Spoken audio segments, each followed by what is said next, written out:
Very good morning to all of you students. तो जैसा कि हम लोग अपने YouTube channel APS classes Kudwar Sultanpur जो कि स्पेशल बायोलॉजी के लिए, तो हम लोग अपने क्लास 11th और बीएससी टीजीटी पीजीटी एग्ज़ाम के बेस पर ये टॉपिक फाइलम प्लेटीहेल्मिन्थीस से संबंधित। तो फाइलम प्लेटीहेल्मिन्थीस यानी कि चपटे क्रीम जैसे जो दोनों तरफ से फ्लैटेंड थे, यानी डार्सो वेंट्रली फ्लैटेंड, यानी दोनों तरफ से इधर से भी चपटे होते हैं, अर्थात फीता क्रीम, टेप वार्म इनको कहा जाता है। तो जो इनका क्लासिफिकेशन है, आज की जो टॉपिक वो मेनली हम कहेंगे कि बड़े एग्ज़ाम के लिए, बड़े एग्ज़ाम का मतलब टीजीटी पीजीटी और नीट जैसे एग्ज़ाम के लिए काफ़ी हेल्पफुल होने वाला ये टॉपिक है, क्योंकि इसमें हम लोग जो चर्चा करेंगे क्लासिफिकेशन का बेस क्या है, कितने वर्ग हैं उसके, और इसमें लार्वल फॉर्म्स क्या होती हैं, इनमें लार्वल अवस्था क्या क्या पाई जाती है, कौन सी लार्वा, उसका नाम क्या है, उसके बारे में चर्चा करेंगे। तो आइए सीधे चलते हैं टॉपिक की ओर। क्लासिफिकेशन ऑफ फाइलम प्लेटीहेल्मिन्थीस यानी कि चपटे कृमियों का वर्गीकरण क्या है। तो आप देख सकते हैं जो चपटे क्रीम होते हैं उनका बेस क्या है क्लासिफिकेशन का। ये तो आपको शुरुआत में इसके पहले वाले वीडियो में आपको बता दिया गया कि ये जितने भी इसके एनिमल हैं, सभी लगभग जितने भी हैं वो एक्वेटिक भी हो सकते हैं, और वो पैरासाइट तो ना मोस्टली पैरासाइट हैं, चाहे इंडो पैरासाइट हों यानी कि शरीर के अंदर रह कर के भोजन प्राप्त करें, या शरीर के बाहर रह कर के भी भोजन प्राप्त कर सकते हैं, अर्थात इंडो एंड एक्सो पैरासाइट ये हो सकते हैं, होते हैं। ठीक है, इसी बेस पर इनको 3 वर्गों में बांटा गया है। तो 3 वर्ग इसका क्या है, यानी कि पहला वर्ग है टर्बिलेरिया, यानी कि जो फाइलम प्लेटीहेल्मिन्थीस का पहला वर्ग है उसका नाम है टर्बिलेरिया, ठीक है ना, टर्बिलेरिया। और दूसरे का नाम है ट्रिमेटोडा, तीसरे का नाम है सिस्टोडा। तो हम सबसे पहले वर्ग की तरफ बढ़ेंगे, तो यानी कि जो टर्बिलेरिया वर्ग के जीव हैं ये कैसे होते हैं, फ्री लिविंग होते हैं और एक्वाटिक होते हैं। ठीक है, मतलब स्वतंत्र जीवी और जलीय होते हैं, जल में मिलने वाले होते हैं। और सबसे अच्छी बात, दूसरी बात यह है कि इनमें मैक्सिमम रीजनरेशन पावर पाई जाती है, यानी अत्यधिक पुनरुद्भवन की क्षमता होती है। तो पुनरुद्भवन क्या होता है, जैसे कि कभी चोट लगने के बाद पुनः वो अंग, वो पार्ट, वो सेल्स फिर से बन जाती हैं, उसे बोलते हैं रीजनरेशन पावर। जैसे कि हम पेड़ पौधों में डाल काट देते हैं, तो डाल काटने के बाद उसके पुनः महीने 2 महीने बाद या 10 दिन या 20 दिन बाद पुनः उस पर डालें निकल आती हैं, इसी को बोलते हैं रीजनरेशन पावर। या दूसरी बात समझ सके हम लोगों को चोट चपेट लगती है तो वो घाव हो जाता है, तो घाव फिर धीरे धीरे भर जाता है, यानी इसी को बोलते हैं रीजनरेशन पावर कहते हैं। बट भले ही मनुष्य में वो बहुत ही स्लो होता हो, लेकिन मैक्सिमम रीजनरेशन पावर टर्बिलेरिया वर्ग के जीवों में होती है। तो वो भी होती किस में है, तो ये बात ध्यान देंगे कि रीजनरेशन पावर सबसे अधिक होती किस में है, तो वो है आपका प्लेनेरिया, ठीक है ना, प्लेनेरिया। उसके बाद अच्छी बात यह है कि टर्बिलेरिया वर्ग के जंतुओं में क्या होता है, सकर्स एब्सेंट होता है। सकर्स का मतलब जो चूसक होता है, चूसक का मतलब क्या होता है, जिससे ये किसी होस्ट से या दूसरे एनिमल से जाकर के चिपकते हैं चूसक से, जैसे हम लोगों को भी लिप होते हैं, होंठ, तो वो आप समझ पा रहे हैं ना। तो इस तरह से तो इसमें क्या होता है, टर्बिलेरिया में वो एब्सेंट होता है। देन इनका जो नर्वस सिस्टम है, इनका जो तंत्रिका तंत्र है वो कैसा होता है, लैडर लाइक होता है, सीढ़ी जैसा होता है, ठीक है ना, लैडर लाइक नर्वस सिस्टम पाया जाता है किसमें, टर्बिलेरिया वर्ग के जीवों में, ठीक है ना।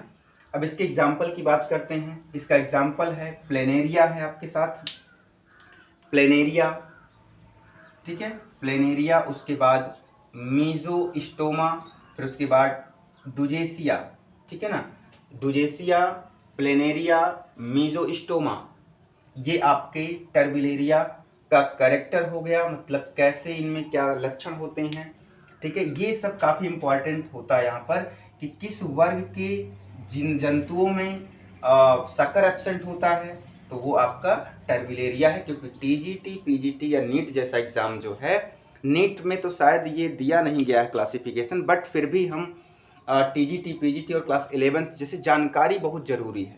क्वेश्चन कहीं से पुटअप हो सकता है। अभी आपको इसमें लार्वा को लेकर के काफ़ी इम्पोर्टेंट जानकारी ज़रूर देंगे आपको, इसलिए आप कंटिन्यू वीडियो में बने रहें और लगातार मिस ना करें, छोड़े ना कुछ। आइए देखते हैं। दूसरा हमारे पास है ट्रीमेटोडा। दूसरा इसका जो वर्ग है ट्रीमेटोडा। तो ट्रीमेटोडा क्या होते हैं, ये कॉमनली क्या होते हैं, इनको मुख्यतः तो हम लोग पैरासाइट कहते हैं, सॉरी इनको पैरासाइट कहते हैं, लेकिन पैरासाइट में क्या कहते हैं, फ्लूक कहते हैं, ठीक है। तो फ्लूक किसे कहा गया है, ट्रीमेटोडा वर्ग के जंतुओं को फ्लूक कहते हैं, ठीक है ना। और ये कैसे होते हैं, पैरासाइट होते हैं, अर्थात परजीवी के रूप में होते हैं। और ये परजीवी, जैसे मैंने शुरुआत में कहा, या तो बाहर रह करके भोजन प्राप्त कर सकते हैं, या तो ये अंदर रह करके भोजन प्राप्त कर सकते हैं। यहाँ तक कि हम लोग चर्चा करते हैं। इसके बाद अगले में आते हैं। जैसे अगला करेक्टर क्या, डायरेक्ट एग्जाम्पल पे चलते हैं। इसका जो एग्जाम्पल है वो आपके सामने फैसियोला हिपैटिका है, फैसियोला हिपैटिका, ठीक है ना ये। और फैसियोला हिपैटिका का दूसरा नाम क्या है, लीवर फ्लूक, जो गाय भैंस भेड़ बकरियों के लीवर में भी मिलता है, ठीक है ना। लीवर फ्लूक कहते हैं किसको, फैसियोला हिपैटिका को, ठीक है। दूसरा है सिस्टेमा मानसूनी या मानसोनाई, इसको पढ़ सकते हैं हम लोग। सिस्टेमा, वो सबका अपना पढ़ने का अलग अलग सिस्टम हो सकता है, सोनाई या सोनी आप ऐसे बोल सकते हैं। सिस्टेमा मानसोनाई, इसको क्या कहते हैं, ब्लड फ्लूक कहते हैं, ठीक है ना, इसको ब्लड फ्लूक कहते हैं, ये आप ध्यान रखेंगे, ठीक है यहाँ पर। तो दूसरा जो क्लास है ट्रीमेटोडा, इनको क्या कहते हैं, कॉमनली फ्लूक कहते हैं ये। और दूसरा मेन कैरेक्टर क्या हो सकता है इनका, पैरासाइट। कैसे हो सकते हैं, इंडो और एक्सो दोनों तरह से रह सकते हैं। तीसरा क्लास आपके पास आता है सिस्टोडा, ठीक है, सिस्टोडा। तो सिस्टोडा को कॉमनली हम लोग क्या कहते हैं, सामान्यतः इसको बोलते हैं टेप वार्म, अर्थात इसको क्या कहते हैं, फीता क्रिम कहते हैं, टेप वार्म कहते हैं, ठीक है। और सबसे जैसे इसमें कैरेक्टर था कि शक्कर एब्सेंट है, उसी तरह से इसमें क्या होता है, डाइजेस्टिव सिस्टम एब्सेंट है। ये लाइन आपको ध्यान रखनी है कि सिस्टोडा वर्ग के जंतुओं में डाइजेस्टिव सिस्टम एब्सेंट होता है, अर्थात नहीं पाया जाता है। इसके एग्जाम्पल की ओर बढ़ते हैं। तो इसका एग्जाम्पल आपके पास है टीनिया सोलियम, जिसे पार्क टेपवार्म कहते हैं, यानी भेड़ की मांस में मिलता है ये, भेड़ में, यानी पार्क टेपवार्म कहते हैं। तो ये पार्क टेपवार्म किस जंतु को कहा गया है, तो टीनिया सोलियम को कहा गया है। इसको आप बिल्कुल ध्यान में रखेंगे, टीनिया सोलियम को क्या बोलते हैं हम लोग, पार्क टेपवार्म कहते हैं। देन इसके बाद टीनिया की एक और प्रजाति है, एक और स्पीसीज है टीनिया सैगिनेटा, टीनिया सैगिनेटा। तो टीनिया सैगिनेटा को क्या कहते हैं, बीफ टेपवार्म कहते हैं, बीफ, ठीक है ना, बीफ टेपवार्म कहते हैं। उसके बाद अगला एग्जांपल देखें, इकाइनोकोकस ग्रैमुलस, इकाइनोकोकस ग्रैमुलस, जिसे दूसरा नाम क्या है, डॉग टेपवार्म, यानी डॉग मीन्स क्या होता है, समझ पा रहे हैं, डॉग टेपवार्म कहते हैं। तो डॉग टेपवार्म किसे कहते हैं, इकाइनोकोकस ग्रैमुलस को कहते हैं। ये जितने भी चल रहे हैं काफ़ी इंपॉर्टेंट है, जिसके डबल नाम हैं, दो दो नाम हैं, दूसरे नाम से भी जाने जाते हैं, वो काफ़ी इम्पॉर्टेंट होते हैं। तो आप इस बात को समझ पा रहे हैं, क्योंकि आप लोग भी बहुत दिन से हो सकता है तैयारी कर रहे हों, ठीक है ना। तो आप लोग बिल्कुल ध्यान देंगे। अगला यानी लास्ट सबसे इम्पॉर्टेंट, अगर एग्जाम्पल की बात करें तो हम इसी की चर्चा करेंगे। सबसे इम्पॉर्टेंट क्यों इसकी चर्चा करेंगे, इसका रीजन है आपके पास, यानी हाइम्नोलेपिस, ठीक है ना। हाइम्नोलेपिस जो है ये क्या है, स्मॉलेस्ट टेपवार्म, यानी सबसे छोटा टेपवार्म हाइम्नोलेपिस है। और ये कहाँ पर मिलता है, ये इंडो पैरासाइट है, एक प्रकार से कहते हैं। ये कहाँ मिलता है, ह्यूमन इंटेस्टाइन, यानी मनुष्य की आंत में पाया जाने वाला प्लेटीहेल्मिन्थ है, ठीक है ना, या सिस्टोड है, आपका ये कह सकते हैं। इसके बाद सबसे अच्छी यानी सबसे लास्ट टॉपिक इस फाइलम की जो है लार्वल फॉर्म, यानी इसमें लार्वा अवस्था पाई जाती है। तो लार्वा अवस्था, और इसमें एक क्वेश्चन और बनेगा, ऐसा कौन सा जंतु है जिसमें हम कहते हैं कि इसमें लार्वा नहीं मिलता है। आप इसका आंसर जरूर देंगे, यानी फाइलम प्लेटीहेल्मिन्थीस में ऐसा कौन सा जंतु है जिसमें लार्वा नहीं पाया जाता है, अर्थात लार्वल स्टेज नहीं होती है। तो इसका मतलब मैंने इससे पहले ये भी बताया था आपको कि डायरेक्ट और इनडायरेक्ट डेवलपमेंट भी आपको पढ़ना है। क्या वो बात पीछे आप वीडियो देख करके उसको समझ लिए या नहीं देखें तो उसको आप जरूर देख लेंगे। आइए देखते हैं लार्वल फॉर्म। ठीक है, प्लेटीहेल्मिन्थीस संघ के जीवों में लार्वल स्टेज क्या होती है। तो इसमें आपके पास 2 एग्जाम्पल दिए गए हैं, फैसियोला हिपैटिका और टीनिया सोलियम में। अब देखिए, जैसे फैसियोला हिपैटिका, बिल्कुल ध्यान से आप समझेंगे, देखेंगे यहाँ पर इसमें काफ़ी मतलब लगभग 3-4 स्टेप में है, 3-4 लार्वा बनता है। तो पहला जैसे एक प्रकार से कहते हैं कि मिरेसीडियम लार्वा है, यहाँ पर ध्यान दें।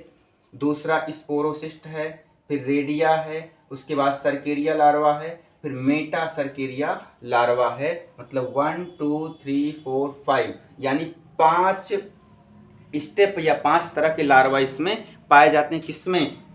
फैसियोला हिपैटिका में। तो मिरेसीडियम, अब देखिए जैसे ये क्या होते हैं, डाइजेनेटिक होते हैं, मतलब द्विपोषदीय जंतु हैं ये। मतलब इनका जो जीवन काल होता है वो 2 जीवों को लेकर के, यानी 2 जीवों के अंदर पूरा होता है, अंदर और बाहर पूरा होता है। ठीक है, तो 2 जीव, इसलिए इनको डाइजेनेटिक बोलते हैं, मतलब द्विपोषदीय कहते हैं। तो द्विपोषदीय कहने का मतलब यही था कि इनका जो जीवन चक्र है वो 2 जीवों में पूरा होता है। तो जो इनका सेकेंडरी यानी कि सबसे डेंजरस लार्वल फॉर्म कौन सा होता है, तो वो है मिरेसीडियम लार्वा। ठीक है ना, मिरेसीडियम लार्वा क्या होता है, सबसे डेंजरस होता है। किस पोषद में? सेकेंड पोस्ट में, यानी द्वितीय पोषद के लिए सबसे डेंजरस लार्वा कौन सा होता है, वो मिरेसीडियम होता है। ये बहुत ही इंपॉर्टेंट है आपके नेट और टीजीटी पीजीटी बायोलॉजी एग्जाम के लिए। दूसरा लास्ट मेटा सर्केरिया लार्वा, ये फर्स्ट होस्ट के लिए काफी डेंजरस होता है, यानी पहले पोषद के लिए। ये दोनों टॉपिक, दोनों लाइन आपको याद रखनी है कि फर्स्ट होस्ट के लिए कौन सा लार्वा नुकसानदायी है और सेकंड होस्ट के लिए कौन सा लार्वा नुकसानदायी है। तो ये ध्यान रखेंगे आप। दूसरा है टीनिया सोलियम। टीनिया सोलियम में आन्कोस्फीयर है, हेक्सैंथ है और सिस्टी सर्कस है। सिस्टी सर्कस का दूसरा नाम क्या है? ब्लैडर वार्म भी कहते हैं। अगर वीडियो पसंद आई तो इसको लाइक शेयर सब्सक्राइब जरूर करें, अपने दोस्तों में जरूर सेंड करें और सपोर्ट आप लोग अपना बनाए रखें। जय हिंद।